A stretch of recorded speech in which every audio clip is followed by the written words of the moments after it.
Moro!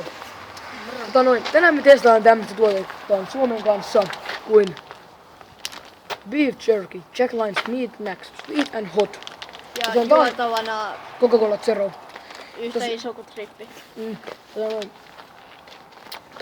Tätä on nyt toinen video tälle Suomi Vlogaa kanavalle. Ja juu. Mä avaan tän, niin sä voit puhua jotain. Itse asiassa, joo. Eka ilmoitusvideo ja Anna haista! mennään tonne. Haisee hyvälle. Joo. Ota tässä nyt eka Yksi. tommonen palanen tossa nyt samaan aikaan. Palanen tosta. Noniin, mä oon tän näköisiä. Missä se kamera? Mä maistan näitä. Yhteen nyt. Ihan kuvaa. Joo.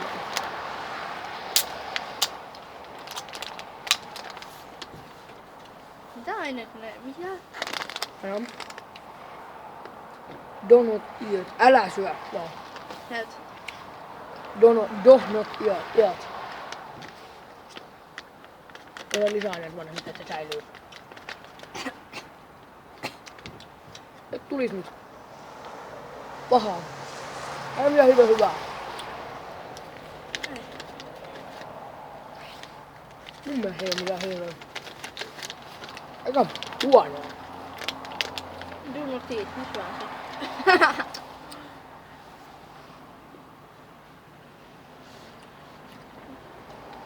Kumminkin jotain huumet.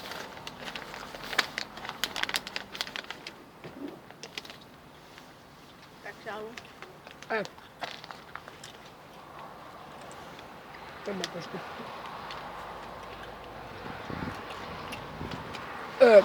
Tulisuus arvosanaksi 3/5. Maku 1/5, koska se oli aika pahaa. Ja Coca-Cola Zero vedetään vähän.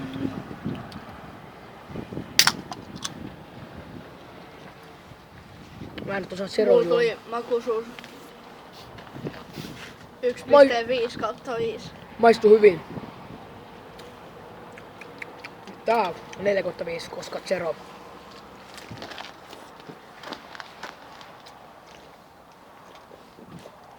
Ei tää nyt hirveät normaalit kokikset eroa, mut mitäs tuolla on? Tosiaan jotain lihaa toi oli. Ei hyvää.